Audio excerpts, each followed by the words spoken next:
children.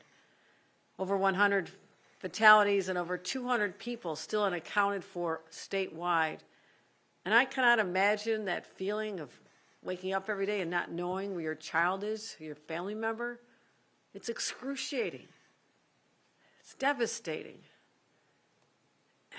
And I know I speak on behalf of all New Yorkers when I say our heart breaks for everyone who's been thrown into this chaos, this tragedy, this sadness.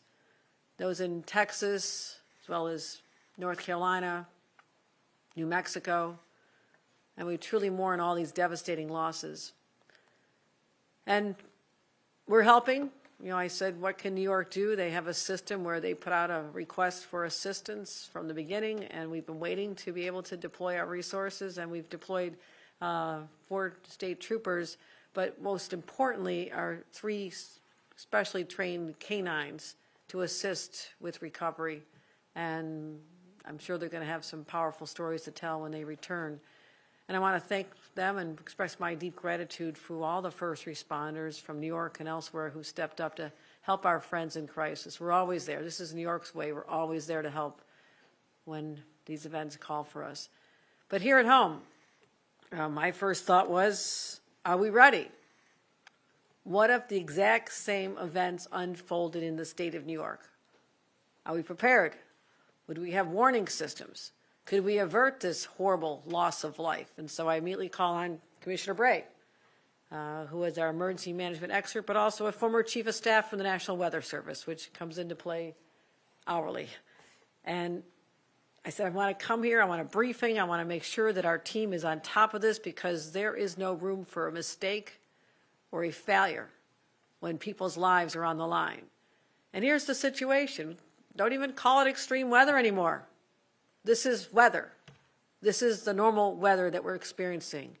And it's a shame. This was forecasted by thought leaders decades ago, that if mankind didn't stop its assault on Mother Nature, there'd be revenge. Well, Mother Nature is getting her revenge now. And that's what we're dealing with. You know, it grows more destructive every single year. And since I became governor toward the end of 2021, not 1, but 2 hurricanes in my first couple of weeks on the job, still putting a team in place, still hiring my emergency management team. The 2 hurricanes, snowstorms of an epic scale, historic scale of snowstorms and deadly storms like we witnessed in Buffalo a few years ago. An earthquake in New York City, extreme drought, record-breaking heat, 20 brush fires, wildfires. We never had wildfires in the state of New York. And guess how many tornadoes we've had? 37 tornadoes in the last 18 months. That was more than all of Tornado Alley combined.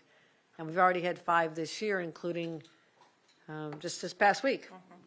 In the town of Phelps, I called the supervisor. We deployed people, and a number of homes had their roofs blown off. So we're not here to alarm people, but we need to be vigilant. And I want people to know about our preparation and what response system we have in place here. And right now, for New York, there's no active weather warnings in effect, so this is not what this purpose is. But I'm not waiting until tragedy strikes to make sure New Yorkers are reassured of how we're managing this. First of all, we invest. We invest enormous dollars ahead of time. We also spend time, and I met the people who do this. They track every possible storm, whether it's a raindrop coming down, whether it's a flash flood, whether it's a tornado, hopefully more rare, whether it's thunderstorms. They track them, and we take them very seriously. And we rely on the best science and the best people, starting right here at UAlbany's building, the E-Tech building that we're in. This is home to the state's Weather Risk Communications Center. It's a big word. Big sentence. I was here with Al Roker when we first opened. He was so impressed with this place. There's nothing like this in the country. When you walk in these doors, you think, oh, of course, it's a nice building. They're doing some work here. Doesn't matter. It matters, and nobody else takes this as seriously in the entire country as we do in the state of New York, and I'm proud of that. We also have the National Weather Services offices here. We're across the street from the state's Emergency Operations Center. When there's a crisis, all these systems coordinate together. That's the beauty of this. And we have the first partnership of its kind funded by the state of New York, bringing together top meteorologists, atmospheric scientists, social scientists, and emergency managers to deliver real-time information. That is everything. Everything relies on timeliness, speed you get it to them before and after the storms. And so we track this and make sure that our state and local decision makers have everything they need. And so this center is designed to take federal forecasts and make sure that people on the ground understand them. But this is really critical that we invest. So invest, what does that mean? It means money. You know what just happened this week? Just this week, this center was told they're losing $3 million to do their work. Thank you, Washington, D.C. The same week people's lives are being lost because of catastrophic storms, you tell us that we just lost $3 million. FEMA, we've lost money. FEMA has lost a lot of money across the country. Hundreds of meteorologists have lost their jobs across the country, and so many other key programs. And so what I was talking about is the Department of Homeland Security. They canceled a $3 million grant to the Mesonet researchers right here at UAlbany. This grant was awarded 2 years ago, developed emergency management tools using data from the statewide system, and a loss of about 12 positions, 12 people that are saving lives with their work here today will not be able to stay because the federal government has different priorities, obviously, right? We know what they are. Making sure that the wealthiest in the nation have tax cuts. That's why this program is being cut. So while the president is de-investing in the safety of Americans, we are investing. 15 months ago, we expanded the Office of Emergency Management. We doubled our field staff. We committed $15 million to help localities. And I come out of local government. You hear me say this all the time. How important it is that our localities have what they need as well, because that's where the action happens. And make sure there's flood barriers and high flow pumps and generators. I mean, the generator is the most precious device in any kind of storm. And those preparations mean the difference between a disaster and withstanding a disaster and resilience.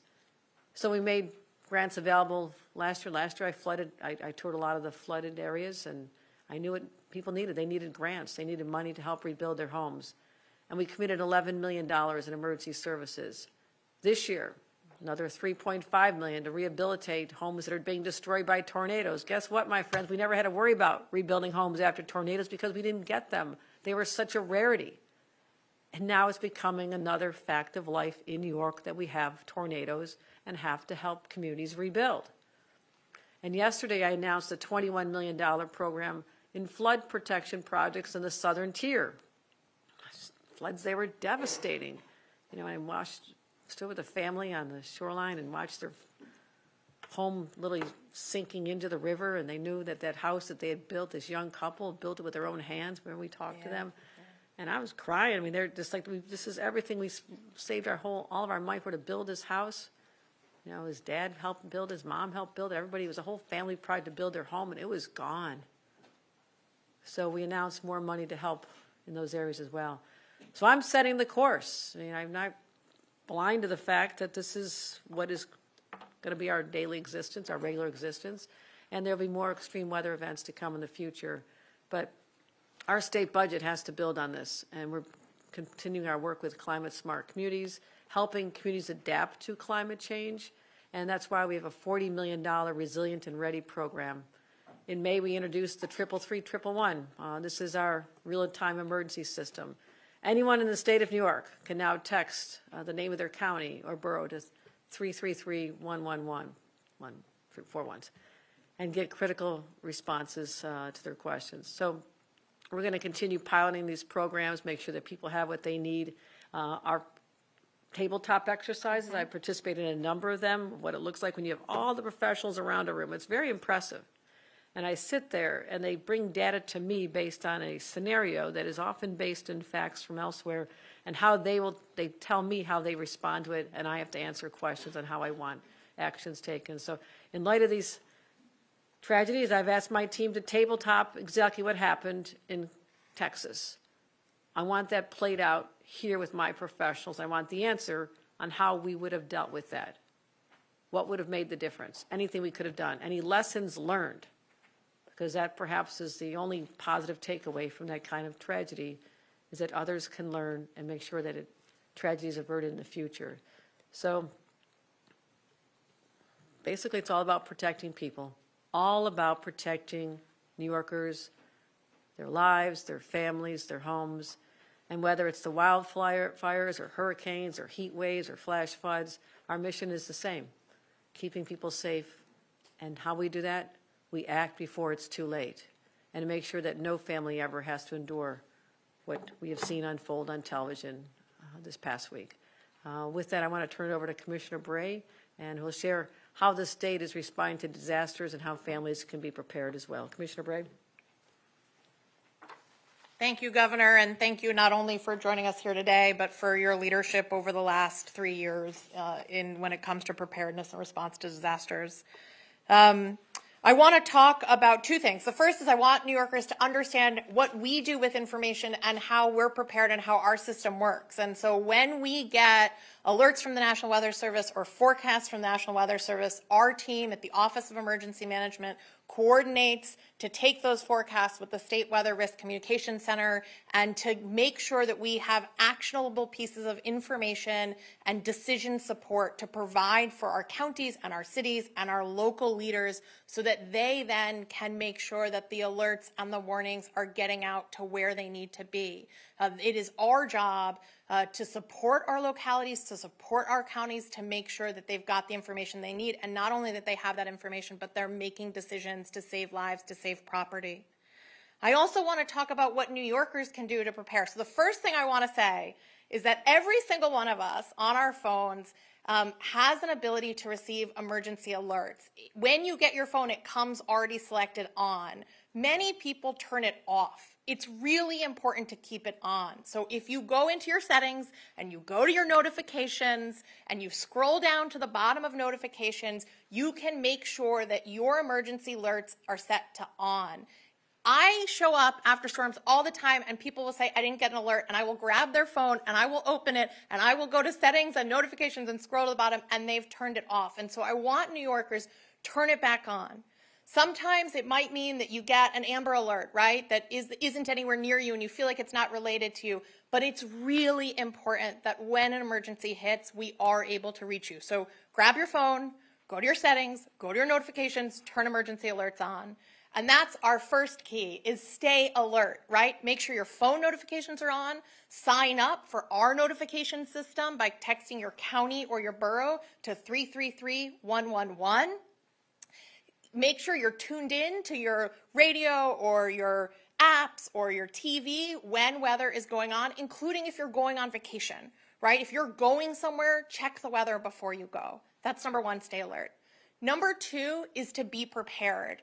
That often means for folks to have a go bag, have an emergency preparedness kit. Here in the state of New York, we host dozens, hundreds of citizen preparedness core classes throughout the state. It's about a 90-minute program. You can sign up in your local jurisdiction. We teach you what you need to know to keep yourself and your community safe, and we also give you a pre-stocked emergency go bag. So if you want to sign up, you can go to our website, dhses.ny.gov, to sign up for a Citizens Preparedness Corps locally. Even if you don't sign up, have a go bag, right? Know where you need to grab extra water, extra food, your medication, your pet's medication, your pet's food, flashlights, things like that. And then finally, make a plan. If you got an alert in the middle of the night and it said, get to higher ground, do you know which way you're going out of your apartment, which way you're going out of your house, and where you're going? For me, about 20 yards, 30 yards out my front door is a creek that floods all the time, right? So I know if I got that alert, if I got that message, I'm going out my back door and up my hill. But it takes a second to think about that. Think about that now. Stay alert, be prepared, make a plan. And finally, I just really quickly want to address what's happening to our federal partners. Emergency management across this country has been, for decades, a partnership between localities and states and the federal government. Whether it's FEMA, or it's the National Weather Service, We rely on the federal government for information, for intelligence, and for resources to prepare for events and to then help communities recover from events. It is exactly the wrong time to disinvest in these types of programs. We at the state of New York take emergency management incredibly seriously. We invest in emergency management, but we cannot do it alone. We need our federal partners to continue to invest. Right now, the Department of Homeland Security federally it has not released over $2 billion worth of grants to states and counties and cities that are intended to help people prepare, including about $350 million of grants that are specifically for emergency management preparedness, including about $15 million that usually comes to New York State for emergency management, over half of which goes out to our counties and our cities to help them be ready. It's just the wrong time to stop making these investments, and we need our federal partners to be partners like they've been for decades. I want to now introduce Dr. Nick Basil from the State Weather Risk Communication Center. Hello, thank you. Thank you, Governor Hochul, and thank you, Commissioner Bray. It's great to host you all at the University at Albany's ETech building. We're all grieving the tremendous loss of life due to the flooding in Texas, and we extend our sincere sympathies for all those suffering. This tragic event reinforces our need to have a strong and healthy relationship between those experts in the weather community, emergency managers, and ultimately the citizens we serve and wish to keep safe. Thankfully, New York is leading the nation when it comes to demonstrating how the relationship between weather experts, state emergency management, and the public can work successfully. We've created a model that benefits New Yorkers. This is critical because Mother Nature sends more diverse weather at New York than any other state. We're the only state in the entire country that can have a hurricane land on our ocean shores while lake effect snow slams our Great Lakes shores just weeks later. Of course, we get all other sorts of hazardous weather, everything in between, ice storms, heat waves, everything. This wide variety of hazardous weather presents great challenges to us meteorologists and first responders alike. 2 years ago, Governor Hochul and Commissioner Bray had the foresight to create what is now the New York State Weather Risk Communication Center, located right here at UAlbany in this building, this ETech building, across from our state's Office of Emergency Management. So we're very conveniently located to all the key players. Our 10-member staff is tasked with serving the state's public weather interests, working closely with state agencies and authorities, as well as county and local emergency managers. We also have the benefit of existing at an excellent research and teaching institution here at UAlbany, which means we're well equipped to take that expertise and those tools generated here and efficiently apply them to real-world problems we have in New York. One of those assets is the New York State Mesonet, which is a world-class weather observation network deployed here in New York in the wake of Hurricane Sandy. That network is celebrating 10 years in operation this year. In-house at our center, we're developing tools that will simplify our state's operations that are impacted by weather. We're embarking on weather training events to streamline how our state's emergency managers interpret the weather information they receive from our great partners at the National Weather Service. For example, we work closely with our state's swiftwater rescue teams to pre-position them in advance of a potential flash flood so they'll be able to be on the scene faster. We also create tailored weather briefings, lots of them, that add context to the already excellent National Weather Service forecasts. In the past year, we've created and sent over 900 briefings to various state partners.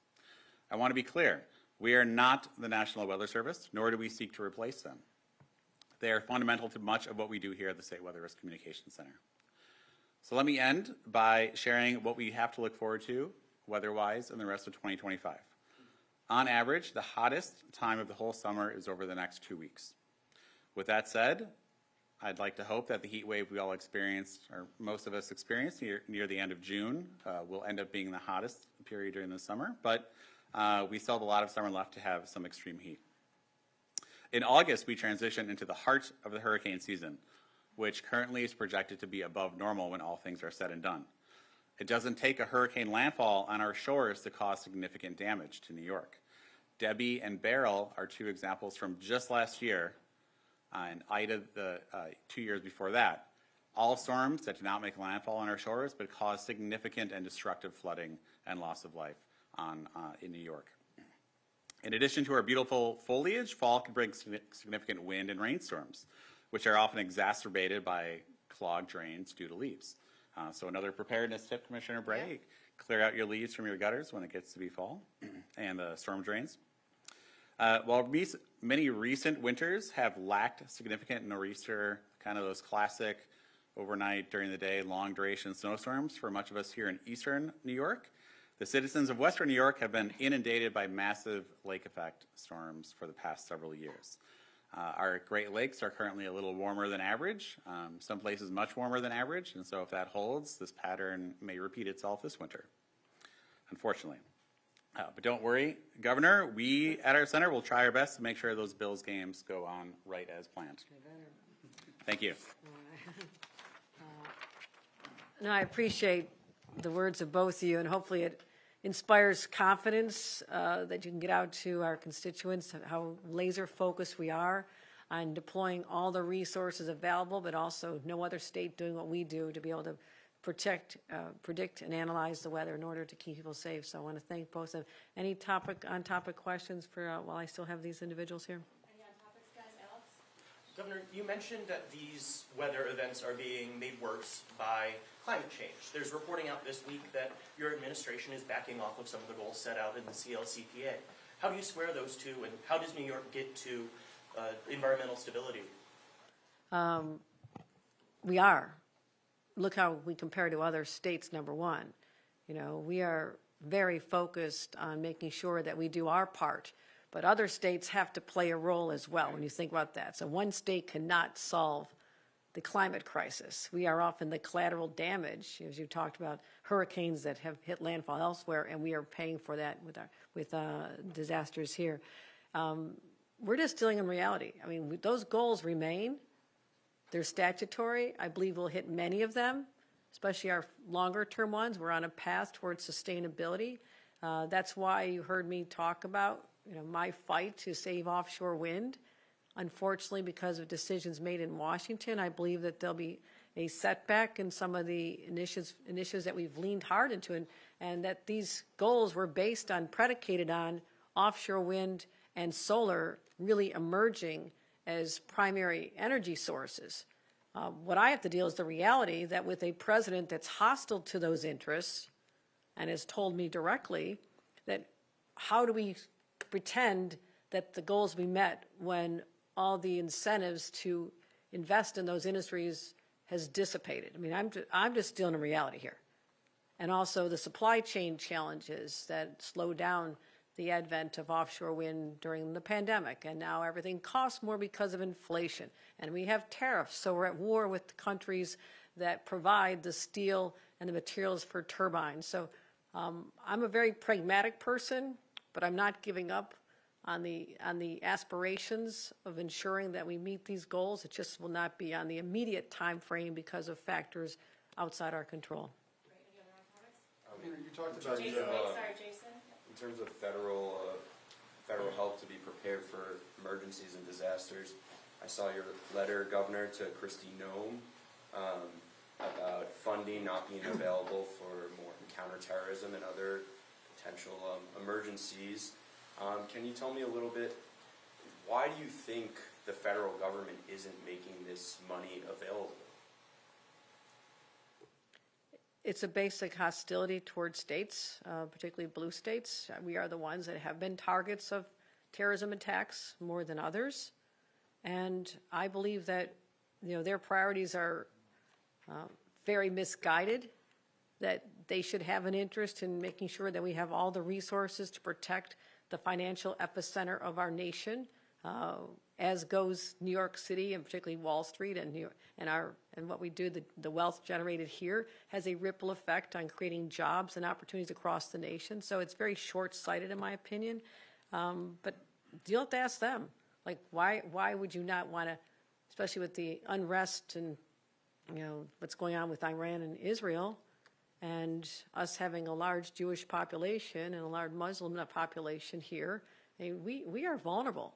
We are very vulnerable. This is the last time that you should be doing this. You should be beefing it up. And so, Commissioner, you want to talk about exactly what we're losing with the Sure. from here? Yeah, absolutely. So I mean, as the governor talked about in her letter, there are really 3 grant programs that the federal government right now has not released to the states. Those would normally be released in mid-May. It's the Urban Area Security Initiative that really funds over $100 million for the NYPD's counterterrorism and intelligence mission. It funds NASA and Suffolk and Westchester and the Port Authority and the MTA.